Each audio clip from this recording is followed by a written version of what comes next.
4 नवरात्रे होते हैं। कितने? 4। 2 नवरात्रे गुप्त होते हैं, 2 नवरात्रे तुम्हारे सामने आते हैं, एक चैत्रीय एक शरणी, फिर नवरात्रे प्रारंभ होते हैं। क्या केवल 4 नवरात्रे? क्यों? मां जगतजननी की आराधना 4 बार 4 नवरात्रे के रूप में क्यों होती है?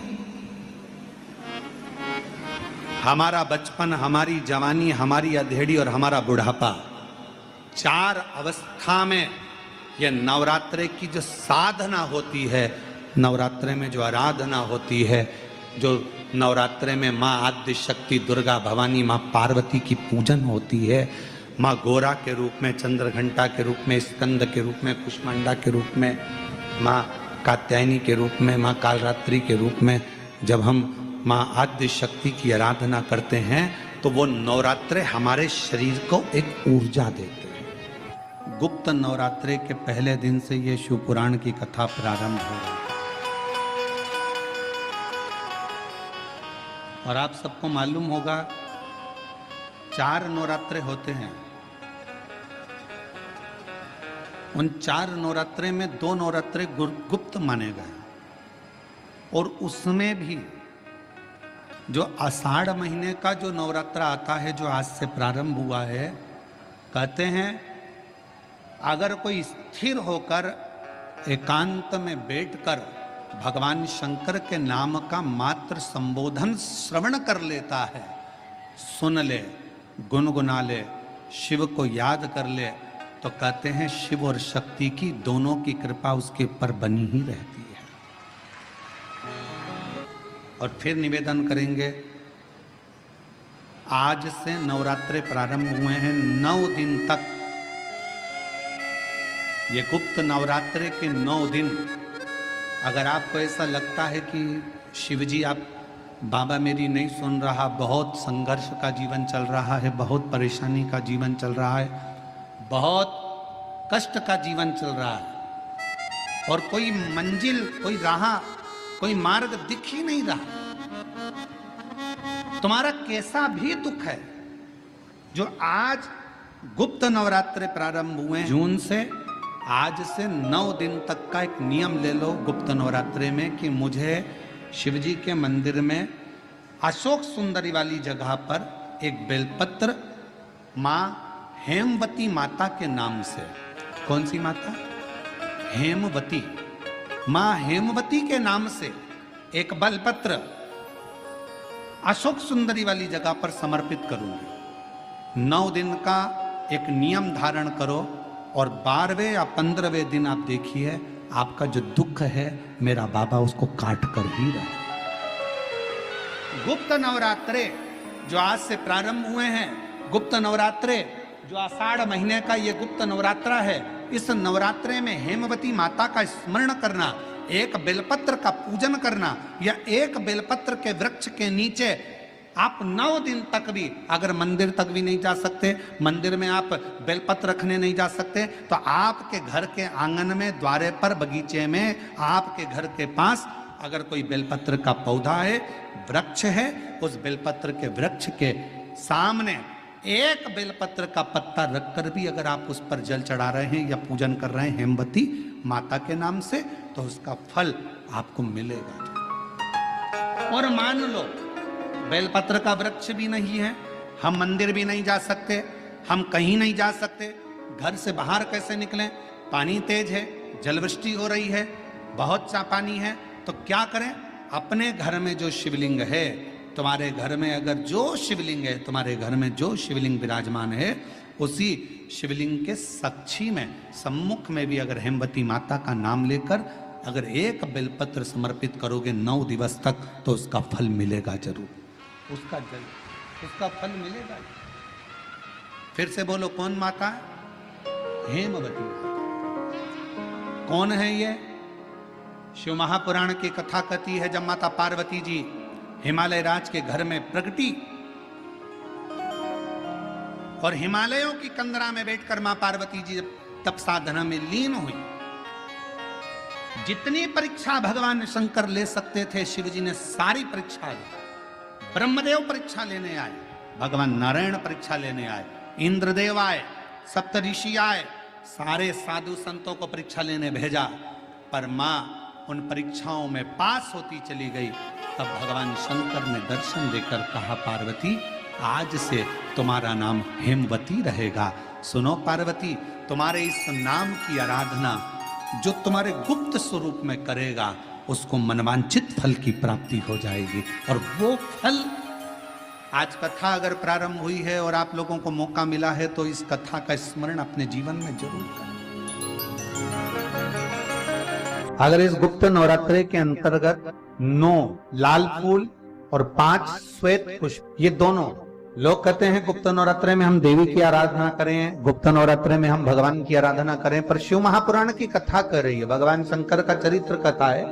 अगर आपने देवी भागवत का स्मरण किया हो या भगवान शिव की एक पवित्र आनंदमय कथा स्कंद पुराण के काशी खंड में अगर सुनी हो या उसमें भी नहीं पढ़ पाए हो तो श्रृंगी ऋषि के चरित्र में आता है, श्रृंगी बाबा ने वर्णन किया है कि किसी भी स्थान पर यदि हमारे घर में 2 शिवलिंग है, नहीं है तो किसी अपने घर के गमले में, बगीचे में 2 पार्थिव लिंग का निर्माण, उसमें एक शिव जी का स्मरण करें और एक में माता पार्वती जी का स्मरण। एक पर 9 पुष्प लाल और एक पर श्वेत पुष्प 5 समर्पित करें, बाबा की आराधना करें, घी का दीप लगाएं, पूजन करें और बाद में उन शिवलिंग को, उन पुष्पों को विसर्जन कर, किसी भी नदी में, तालाब में, बावड़ी में, वहां नहीं विसर्जन कर सकते हैं तो किसी वृक्ष के नीचे उनका विसर्जन कर। पर ये नवरात्रे, ये जो गुप्त नवरात्रे हैं, इस महीने में जो गुप्त नवरात्रे आती है इसी के अंतर्गत इसका पूजन है। एक बार हमने पहले वर्णन किया था, जिसके यहाँ संतान नहीं होती उसके लिए भी पहले जो आषाढ़ के महीने में जो गुप्त नवरात्रे आते हैं उसका स्मरण कराया था। चाहे गुप्त नवरात्रे हो चाहे सर्व नवरात्रे हो, केवल देवी की आराधना कर रहे हैं और सोचें कि हम माता जी की आराधना कर रहे हैं और माता जी हम पर प्रसन्न हो। शिव महापुराण की कथा कहती है, कोई सी भी नवरात्रे में अगर आप शंकर भगवान की आराधना के साथ देवी की आराधना करेंगे तो शिव महापुराण की कथा कहती है महादेव शिव और शक्ति दोनों ही कृपा जरूर करते हैं, ये निश्चित। अगर हम शिव महापुराण की कथा को देखें तो माता पार्वती जी अपने तप को कर रही हैं। माँ जगज्जननी, माँ अम्बा, माँ जगज्जननी दुर्गा भवानी, अष्टभुजा धात्री माँ दुर्गा, माँ भवानी, माँ देवी, अगर शिव जी को प्राप्त करने के लिए कोई व्रत कर रही हैं, शंकर भगवान को प्राप्त करने के लिए कोई साधना कर रही हैं, भगवान को पाने के लिए कोई उपास कर रही हैं, यहाँ तक शिव महापुराण की कथा कहती है कि उन्होंने भोजन त्याग दिया था, जल त्याग दिया था, फल त्याग दिया था। शिव महापुराण की कथा कहती है केवल वृक्ष की पत्तियों को ग्रहण करती थी, वृक्ष की पत्ती को भी छोड़ दिया था। दुर्वा का एक छोटा सा अंश मां जगज्जननी माता पार्वती ग्रहण कर रही थी, एक छोटा सा अंश दुर्वा का, वो भी छोड़ दिया था। और जब माता पार्वती जी ने पत्ती छोड़ दी, दुर्वा खाना छोड़ दिया, फल खाना छोड़ दिया, भोजन करना छोड़ दिया, जल पीना छोड़ दिया, तब माता पार्वती केवल वायु का ही पान करती थी, केवल वायु का पान करती थी। समय ऐसा आया कि माता पार्वती जी ने वायु का पान भी नासिका की एक स्वर से करना प्रारंभ किया। धीरे धीरे माता पार्वती जी ने वायु को भी अपने अंदर रोक लिया। तब देवादिदेव महादेव पार्वती जी के सम्मुख में प्रकट हुआ और शिव जी ने पार्वती को वर प्रदान किया। शंकर जी कहते हैं, सुनो पार्वती, तुमने मेरी आराधना करी है, तुमने मेरी साधना करी है, मेरी साधना इतनी बलवान तुमने करी है कि तुम्हारी शक्ति प्रबल हो गई। पार्वती, आज मैं तुमको 2 वर देता हूं। मेरी विदर्भ की माताओं, नागपुर नगर की मेरी जीजियों और नागपुर नगर के मेरे जितने भाई लोग बैठे हैं, मेरे जीजाओं, बड़े सावधानी से कथा सुनो। इस नवरात्रे के अवसर पर दिल से सुन लिया तो निश्चित है आपकी झोली खाली नहीं रहेगी, मेरा देवादिदेव महादेव भर कर ही भेजेगा। ये रीते यहाँ भारत खाली ना जाता कोई दर से तुम्हारे, खाली ना जाता कोई दर से तुम्हारे, मैं भी खड़ी हूँ बाहें पसारे, अपने हृदय से लगा लो गिरा जा रहा हूँ, उठा लो प्रभु अपने दर से अब तो न टालो, गिरी जा रही हो, उठा लो। शिवजी ने माता पार्वती को 2 वर दिए और वो दोनों वर आपके ध्यान में रहना चाहिए, आपके स्मरण में रहना चाहिए। शंकर भगवान ने माता पार्वती को 2 वर दिए जब माता पार्वती ने तप साधना करी। पहला वर मां पार्वती जी को देते हैं भगवान देवादिदेव महादेव, जो नारी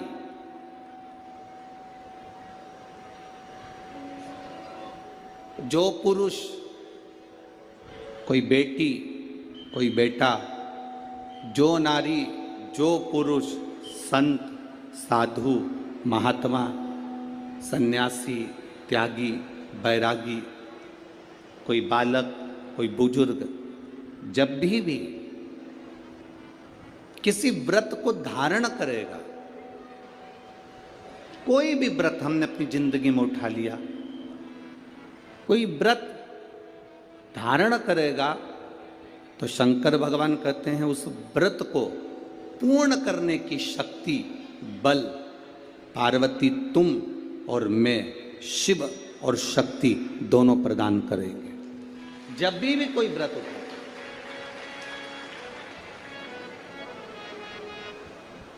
आपने अगर कोई नियम ले लिया अपनी जिंदगी में कि मुझे ये कार्य करना है, तो वो कार्य पूर्ण करने की जवाबदारी भोलेनाथ जी की। आप अपनी मेहनत करो, आप अपना कर्म करो, अपने कर्म में कभी पीछे मत हटो, अपनी मेहनत में कभी पीछे मत हटो। आपने सोच लिया कि मुझे डॉक्टर बनना है, आपने सोच लिया कि मुझे इंजीनियर बनना है, आपने सोच लिया कि मुझे एक अच्छा अधिकारी बनना है, तो मेहनत तुम्हें करना है। जितनी कर सकते हो उतनी मेहनत करो, जितना कर्म कर सकते हो उतना कर्म करो, जितनी पढ़ाई कर सकते हो उतनी पढ़ाई करो।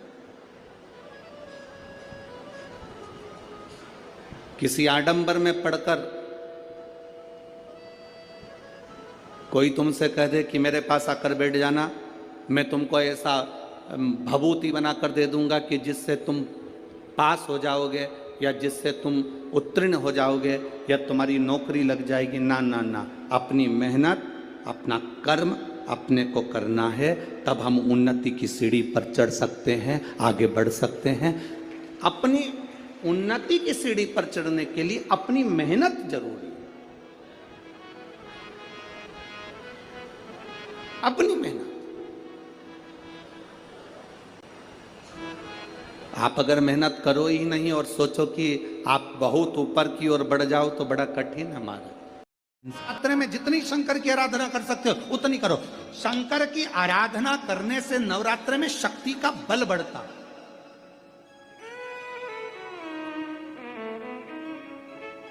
शक्ति का बल।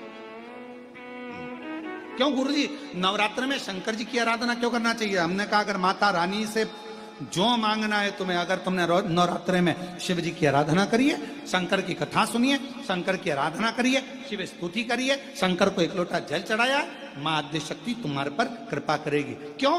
क्योंकि जिस स्थान पर शिवलिंग रखा होता है और जो हस्त कमल है वो मां पार्वती, जगत जननी दुर्गा भवानी है। जब हम जल चढ़ाते हैं मां आद्य शक्ति अम्बा जगदम्बा 64 योगिनियों पर वो जल चढ़ जाता है और जगत जननी नवरात्र में प्रसन्न हो जाती है। वो जल की इतनी महत्वता है। आद्य शक्ति को प्रसन्न करना है, नवरात्र में शिव जी को जल चढ़ा।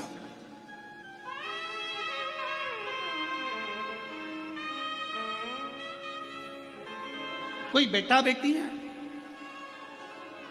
कोई एग्जाम दे रहे हैं, कंपटीशन एग्जाम में बैठ रहे हैं, सर्विस के लिए जा रहे हैं, नौकरी के लिए जा रहे हैं, नौकरी नहीं लग रही है, हम कहेंगे लाल पुष्प की पत्तियों को प्रत्येक किसी भी नवरात्रि के अंदर, नवरात्रि के अंतर्गत 9 दिन का तुम नियम बना लो। जैसे कई माताओं का नियम रहता है, मेरा व्रत है, मैं दूध पर, एक गिलास दूध पर व्रत करूंगी, मैं नंगे पैर चलूंगी, मैं ये व्रत करूंगी, मैं वो व्रत करूंगी। मैं बेटा बेटियों से कहूंगा, नवयुवक बच्चों से कहूंगा, अगर आप कंपटीशन एग्जाम में बैठ रहे हो, अपनी पूरी मेहनत करो, पूरा परिश्रम करो, रात दिन एक करो और लगे रहो। और 9 दिन तक नवरात्रि में 9 लाल फूल की 9 पंखड़ियां या 9 कोई भी चावल लाल कलर में कर कर, कुंकू में कर कर, अगर मां जगत जननी के मंदिर में नहीं जा सकते, मां भीड़ रहे तो शिवलिंग की जो जलाधारी है, जहां पानी गोल घूमता है, इस जलाधारी पर कहीं पर भी नवरात्रे में 9 दिन तक या तो लाल फूल की पंखड़ी 9 या 9 चावल के दाने लाल कलर कर कुंकू में, लाल चंदन में उस स्थान पर चढ़ाना प्रारंभ करो। 9 दिन के बाद तुम्हें 15 दिन और निकलेंगे, उसके बाद तुम्हें खुद लगेगा कि तुम्हारी जॉब, तुम्हारी नौकरी तुम्हारा बाबा ने लगाया है। शक्ति का बल, परिश्रम जरूर करना, मेहनत जरूर करना, रात दिन पढ़ाई एक साथ करना और अपने परिश्रम को नहीं छोड़ना। मेहनत जरूर करो पर साथ में ये प्रयोग भी करो नवरात्रि का। देखो शिव और शक्ति का बल तुम्हें प्रसन्नता देता है कि नहीं देता? शिव शक्ति का बल हमें प्रसन्नता देता है कि नहीं देता?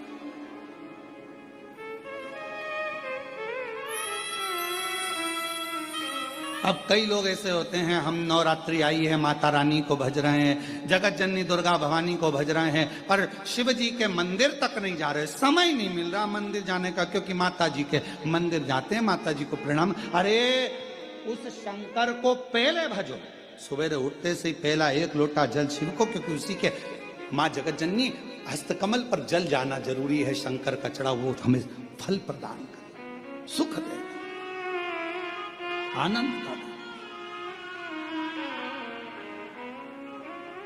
देवी जी का दर्शन करा है तुम लोगों ने? अरे बोलो तो जम के, करा है।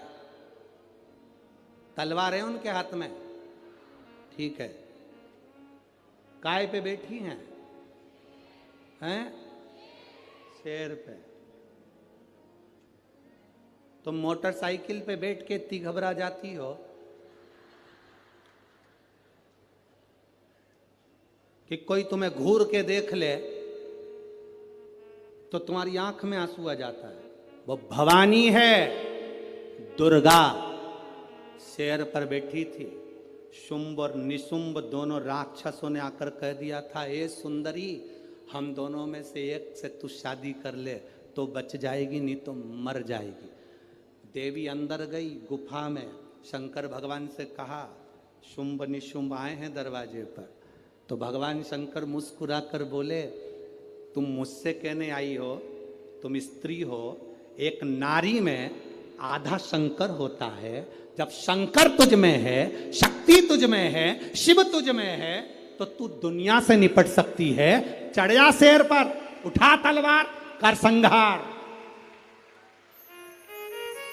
माता पार्वती जी कहती है, मैंने शास्त्र पढ़े हैं मेरे हाथ में, मैं वेद माता भी कहलाती हूं, मैं शास्त्र हाथ में रखती हूं, शस्त्र कैसे उठाऊं?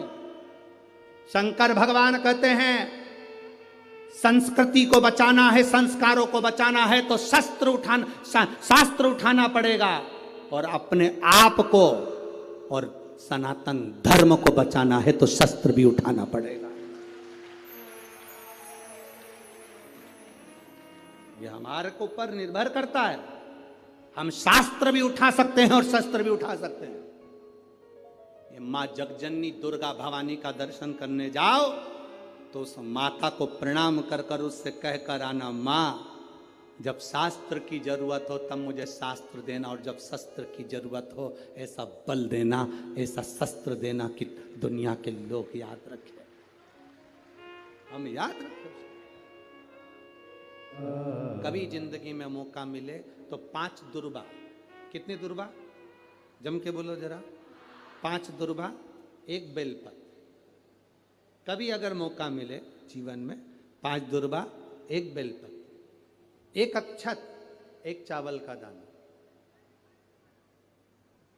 और तीनों पत्तियों पर लगा हुआ चंदन। बेलपत्र की जो 3 पत्ती होती है, इन तीनों पर लगा हुआ चंदन, दुर्बा, बेलपत्र, चावल का 1 दाना मध्य पत्ती पर रखकर, जब भी आप अपने हृदय से कोई सरकारी गतिविधियों में कहीं फंस गए हो, सरकारी कोई केस चल रहा है, कोई सरकारी चीजों में अगर तकलीफें आ रही हैं, तो शिव का नाम लेकर आप अपना कर्म जरूर करना, मेहनत जरूर करना।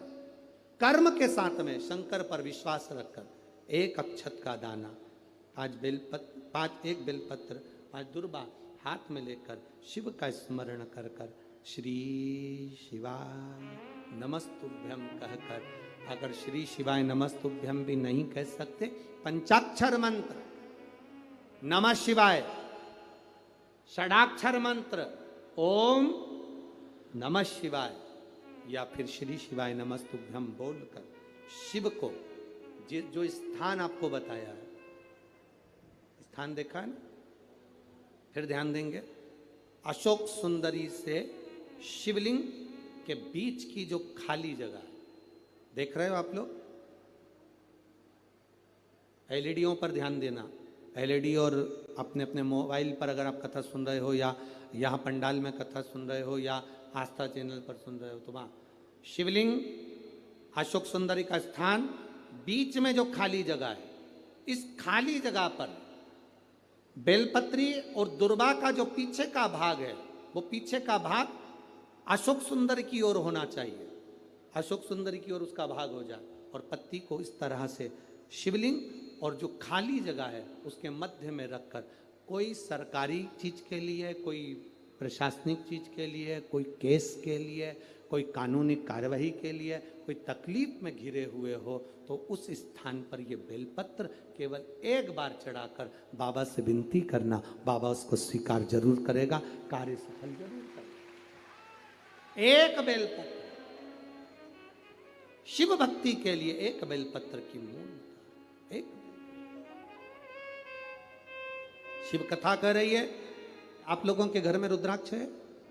जरा बोलो, जम के बोलो जरा, है ना सबके पास में? जब रोग आता है तो रुद्राक्ष को तांबे के कलश में गलाकर उसको शिवजी पे जल चढ़ाकर पीते हैं।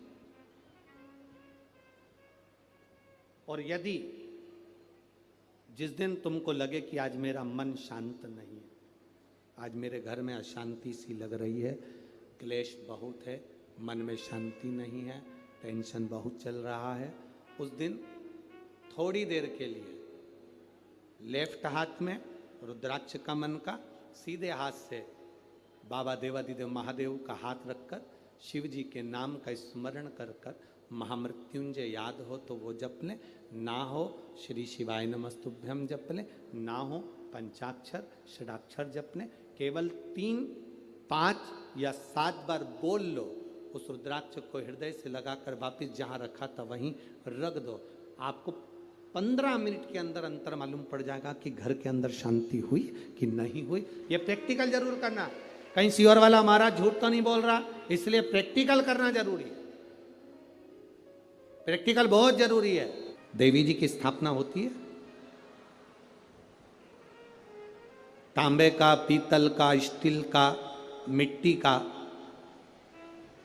कौन सा घड़ा, कौन सा घड़ा रखते हैं? काय का रखते हैं? मिट्टी। काय का घड़ा रखते हैं? मिट्टी का। कभी कोई तुमसे पूछे कि पूजन में मिट्टी का पात्र, मिट्टी का घड़ा, मिट्टी का हंडा, मिट्टी की मटकी क्यों रखी जाती है, यदि कोई तुमसे पूछे तो तुम्हें उत्तर देना है, ये मिट्टी का हंडा, मिट्टी का मटका, मिट्टी की मटकी कलश में रेणुका माता के नाम से रखी जाती है, जो अखंड सौभाग्यता प्रदान करती है। देवी कोई सी भी हो, तुम्हारी कुल देवी कोई सी भी हो, तुम किसी भी देवी के मंदिर में जाओ, किसी भी देवता के मंदिर में जाओ, कहीं पर भी स्थापना हो, कहीं पर भी विराजित हो, कोई भी हो, पर मिट्टी का जो मटका रखा है, मिट्टी का जो हंडा रखा है, मिट्टी का जो कलश रखा है, मिट्टी का जो भाव रखा गया है, मिट्टी का जो सुंदर कलश रखा गया है, वो जो रखा वो रेणुका माता के नाम से, वो रेणुका माता के नाम।